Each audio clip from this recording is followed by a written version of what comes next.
I guess just before I get the presentation going there, just wanted to say that we like to take every opportunity we can to speak about our project and speak about Nalcor, and the building trades is no exception. Every time Bob or anyone's asked us to come and talk about where we're going, where the company's going, and what we're doing, we jump at it because we do see the building trades in Canada as a huge partner for us in order for us to achieve our goals in the province. So I guess I'll get going with the presentation. First, a little bit about Nalcor. We're an energy company in Newfoundland. We were Newfoundland and Labrador Hydro, and we transformed probably about 7 years ago and expanded into the oil and gas sector. Lower Churchill is one of our first mega projects that we're executing on our own, but we are partners in the Hebron project, which I know you're going to hear from the next speaker, and we do see for future opportunities for us where we could even get into development ourselves in oil and gas, and we do have other hydro projects that are going to come as well with the Gull Island job. I'm going to go through and talk about the status of our project a little bit, give a bit of an update, and then David's going to run through at Bob's request the process that we went through to arrive at the agreement with the building trades and what some of our thinking was, and tell you why we think it's been a great success to this point, and I'm sure it will be as we continue on. Now. We're having some technical difficulties. Can anyone sing? I can't, just for the record. You have it on a memory here? Do you have? You can lock it? You have this thing on a memory key? It's the program.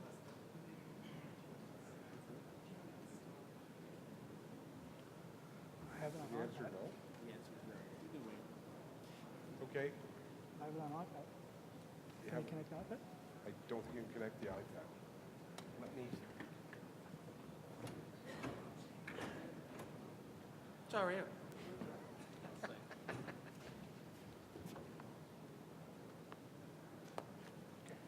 I can see it. All right, while you're trying to figure that out, you won't see all the lovely photos I had, but I'll talk through where we are and what we're doing.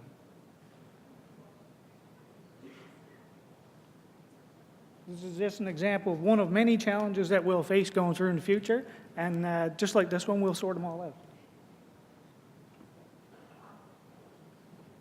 So I guess just a few key messages that we wanted to go through. One, safety at Nalcor and on the Lower Churchill project is key for us. It's the foundation of everything we do, and we do not want anyone getting hurt, and it is our approach. From the project's perspective, we have burned, in the construction side, probably about 2.5 million plus hours. Overall, we've burned over 4 million hours, and we've had 1 LTI. A good record from an industry statistics perspective, but not good enough. It's 1 LTI too many, as we know. So our focus is going to be to try and have that be the only one. We are very pleased with the culture that we've seen at our Muskrat Falls construction site. Everyone is on board. Everyone is taking ownership from a safety perspective, and we just hope to continue to see that culture grow as we go along. Our project, from Lower Churchill perspective, very public, as everyone would know. I'm sure everyone in here has heard about the project. We've been challenged for the last 8 years as to whether we could do it, should do it, et cetera. Well, we are doing it. We're in the middle of it. We're in the middle of it with you guys. It is the people's project. That's why it is under so much scrutiny. We do have a lot to deliver. We have to make sure that we don't forget that we are spending the money of the people of Newfoundland and Labrador, and with the support of the Canadian government behind us, we're spending to a degree the Canadian taxpayers' money as well. So we're very, very conscious about making sure we deliver best value. We do have obviously some risk in the middle of all this. We've gone with mainly lump sum type agreements, but we still have risk in those. We understand that, and we know that it's very important that things get delivered properly, or we as the owner, we're going to end up having to foot out extra dollars, and that means that so do taxpayers.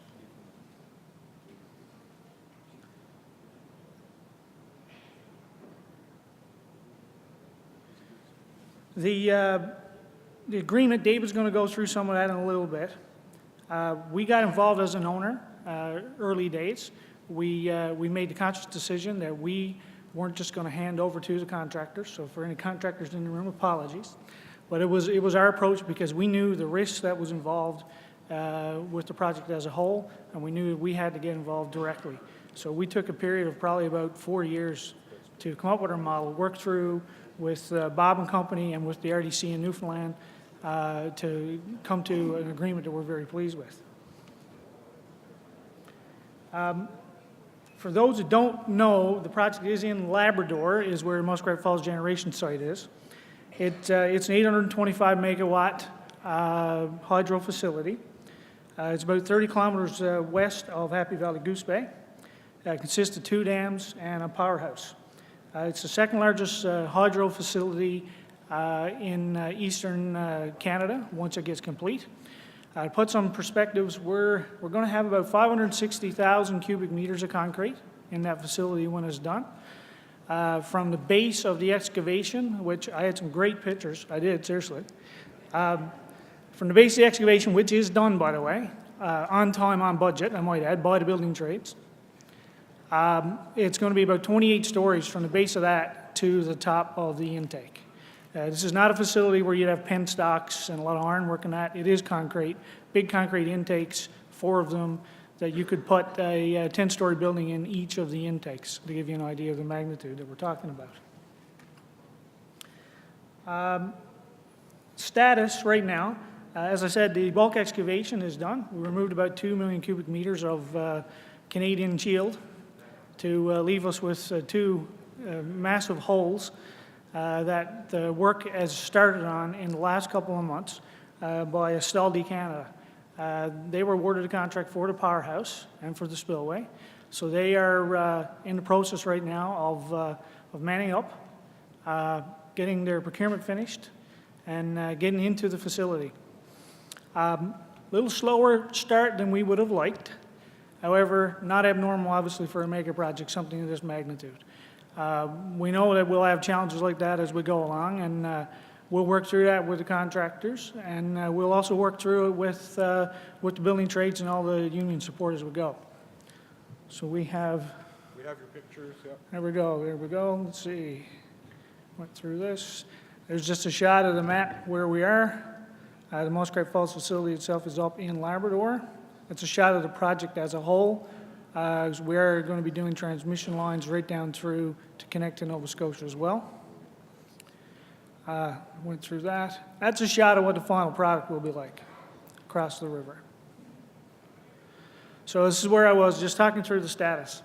Our engineering is more than 98% complete. This is the first project. This is well, I've been involved in a lot of mega projects, but this is really my 6th that I've been heavily involved with. And for the first time in my career, we awarded the contract to Estaldi for the powerhouse, and we handed them all of the completed, approved for construction drawings, done. I've never seen that before, so we've done a huge amount of pre-planning, and it gives us the opportunity to really get things going right and have minimal change and really get productivity in the field up and keep guys busy, which was what we know everyone wants to do when they get out there. They don't want to have to stand around and wait because the engineers aren't sure what needs to be done. We're past that stage, and we're very, very pleased with that. We've got 2/3 to 3/4 of the contracts awarded. There's still a couple left for the Muskrat site with the dam and some stabilization work we have to do. We've achieved all of the environmental releases. We have an agreement with Emera in Nova Scotia. We're going to buy a portion of the power. And we've got all of our financing closed. So the project, all the main steps required to get a job going, they're done. Project is into execution, shall we say. This is just a shot of the accommodations complex. In the front, or the left of the photo there, is the main accommodations. To the right is what we had for our starter facility. This is able to accommodate about 1,500 people in the main one and about 300 in the starter facility. We just opened, day before yesterday, our main kitchen area. I just came from the camp. and things seem to be very good there in terms of the quality. All the workers are very pleased with it. We opened up with a celebration, and everyone had lobsters and steak, so everyone was very pleased with that. I'm not sure we're going to serve that every day, but we're going to do our best to make sure it stays up there. The quality of the camp, the feedback we've had has been phenomenal. We're very pleased with it. We did a huge amount of work up front to make sure it was going to be a facility that people wanted to come to and wanted to stay in.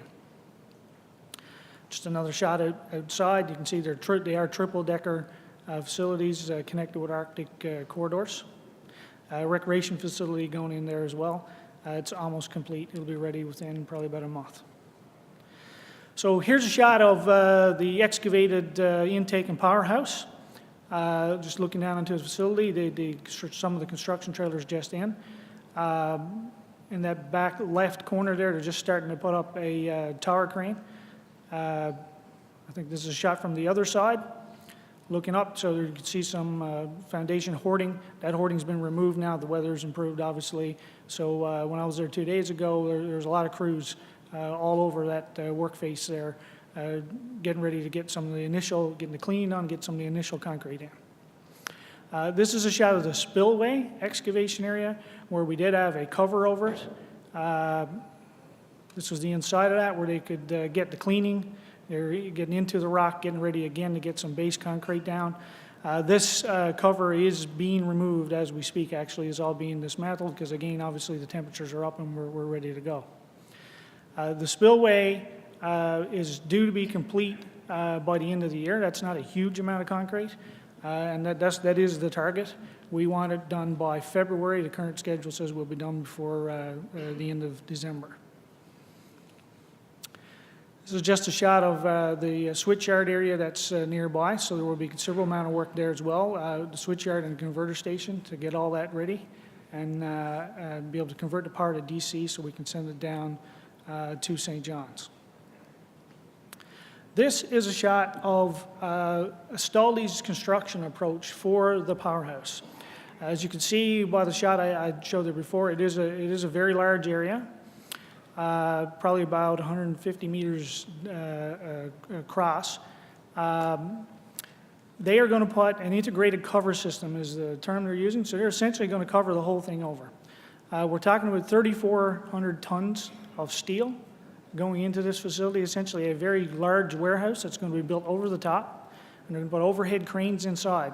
This is targeted to be completed by the end of the year, so that for the next 2 winters, we will be able to work inside and have consistent conditions for the workforce. It helps on a lot of fronts, not just for consistency of approach. It also helps in terms of employment for the craft labor that we're going to need to come on board, because we'll be able to avoid some of those nasty peaks where we're going to need, excess numbers in the summer. We'll still have some of that, but it'll be a lot less. We'll be able to have a fairly steady usage for the next 2 years, which gives people a steady employment as well. So some key activities for the coming year that we're looking at, and then I'll hand it over to Dave to talk through how we got to where we are today and the model. Staldy is in the mobilization mode right now. Like I said, we've had a bad winter in Canada, of course, and Labrador is no exception. To some degree, that helped us with some of the work we're doing, like clearing our reservoir, but it hasn't helped us in terms of being able to be prepared to start to pour concrete. So our batch plants and that are getting prepped now. The crushing is going on, and Staldy are ramping up. They started in Q1. We're still into the middle of that now, and this summer we're going to see a big increase in terms of requirements. The accommodations capacity is, as I said, up to about 1,800 now, and the powerhouse enclosure will be getting into heavy work here in the middle of the summer so that we're all ready to be able to work consistently and steady through next winter. So I'm going to hand over to Dave, and he's going to go through some of the slides to talk about the labor.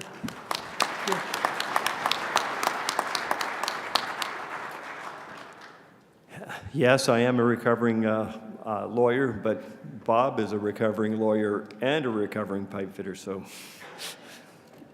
he's hard on me on that front. What I'm going to talk about in my message is going to be how owners go through their planning for mega projects and what process we followed in Lower Churchill. Ultimately, this is how we ended up doing business with the building trades, and we're very pleased that we have. The number one thing to really appreciate is that the cost and schedule risk of a mega project flow to the owners. It doesn't matter what you do for a contracting strategy, as the owner, you're always going to be exposed. We've got great contractors in Canada and in Newfoundland and Labrador, but our interests are different. And the risks are the ones that Randy spoke about: labor availability. You would see huge, I sit on bid teams like Lance does for multi-billion-dollar contracts, and we see the contingencies built in for labor availability, labor productivity, labor stability, and they're significant. But what's unique about our project and who we represent is being a Crown corporation and a utility. We're accountable to the ratepayers, the government, and the people of the province of Newfoundland and Labrador, no different than the scenario for BC Hydro at Site C or Manitoba Hydro at Kiesk. In Newfoundland, we are known as the People's Project.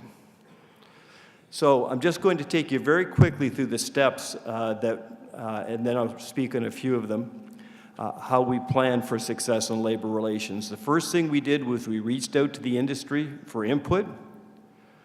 We identified our appropriate union partner, being you people in this room. We identified the desired cornerstones of a PLA, and then we sat down and we had consultation and agreement to principles before we ever hit a bargaining table. We negotiated a PLA, incorporating those principles. And then most importantly, then in the RFP process with our contractors, we had to get cost savings, contractor buy-in to what we had agreed to, that in fact we were managing the risks. And then I want to talk about what's happening on our site today. When we reached out to the industry, we talked to you folks, we talked to our contractors both nationally, internationally, and locally. We talked to government and we talked to other stakeholders. We asked them to identify expectations, opportunities, challenges, and risks. What did the contractors say? No surprise, labor shortage and labor stability were concerns. But what really, quite frankly, shocked me is that our contractors told us that on mega projects in Newfoundland and Labrador, they built 25 to 40% contingencies into their bids for what should be properly called not the Canadian plan, but the Newfoundland and Labrador plan, which we were shocked because we believe that we have some of the best tradespeople in North America, Newfoundland and Labrador. And they told us that there wasn't enough hiring for discretion, enough discretion in the hiring to get the right people to do the right job. They said a lot more, but I'm just focusing in on the nub. We spent 6 months going through this consultation process. They all to a T said the desired union were the building trades.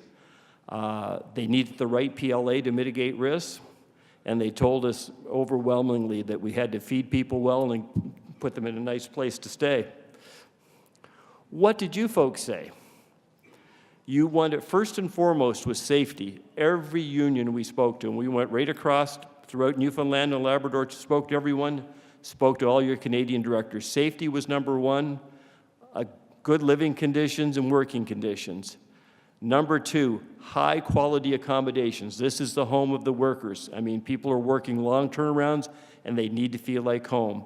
Food had to be exceptional. We heard that loud and clear. And recreational facilities had to be exceptional.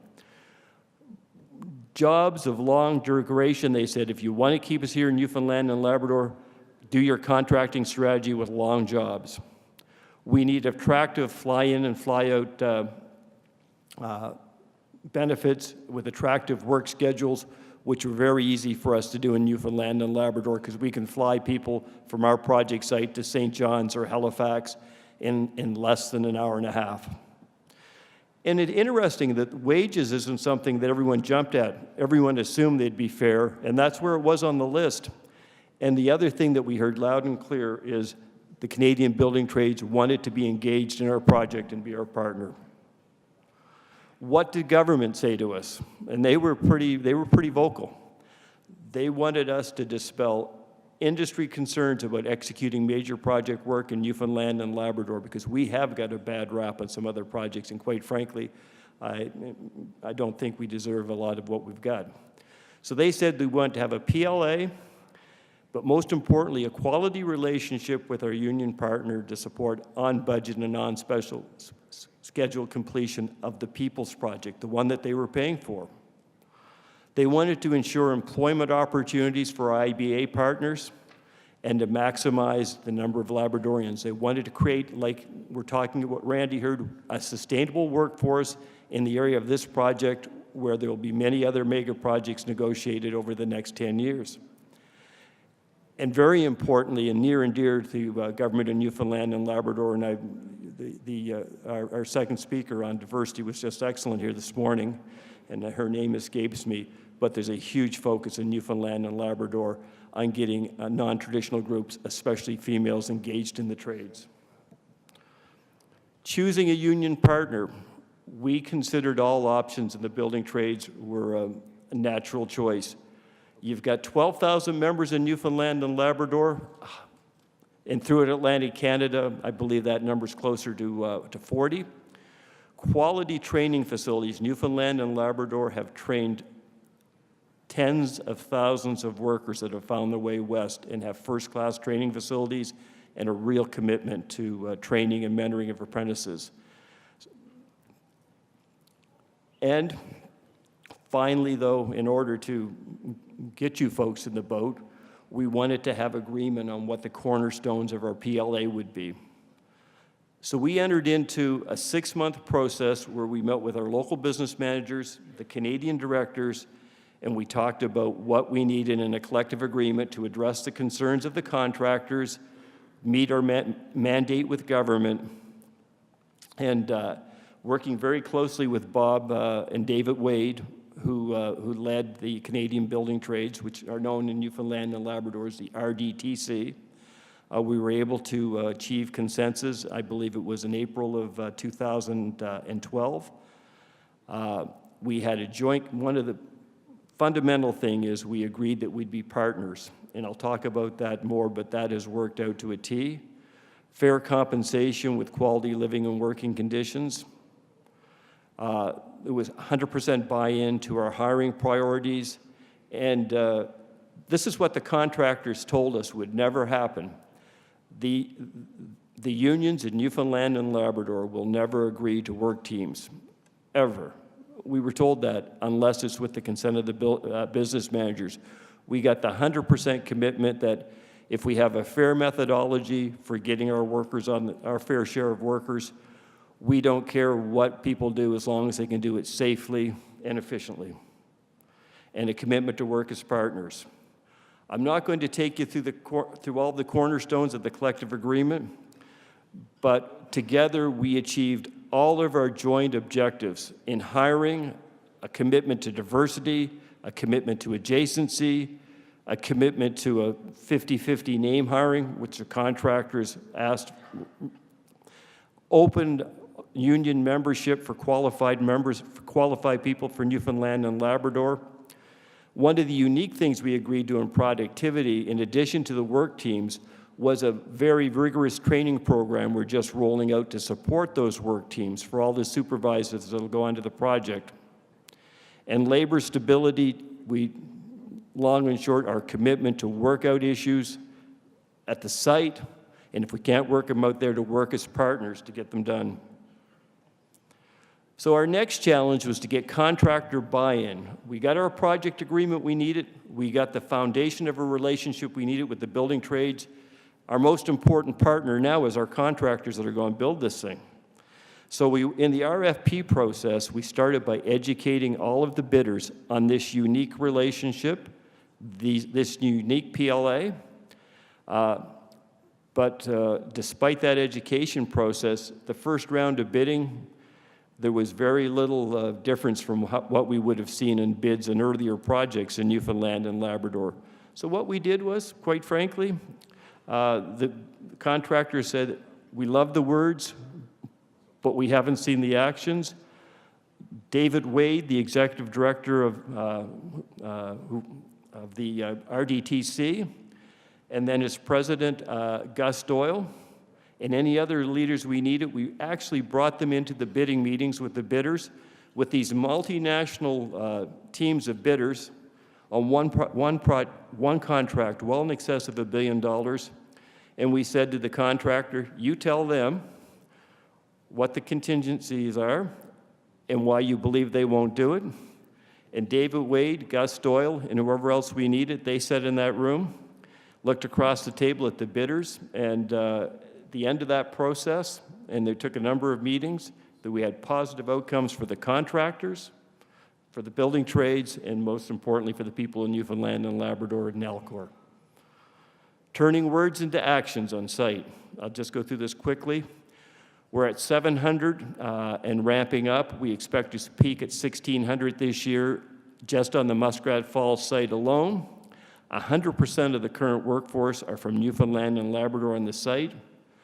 On our hiring priorities, 167 of those 700 people are Labrador Innu.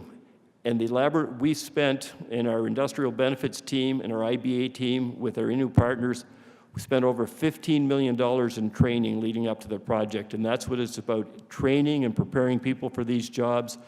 And the Innu participation's been an outstanding success for our project. Over 50% of the workforce on site are Labradorians. And the commitment to diversity, we're looking at 16.7% of the workforce in February 2014. And we're very excited about our diversity initiatives on site.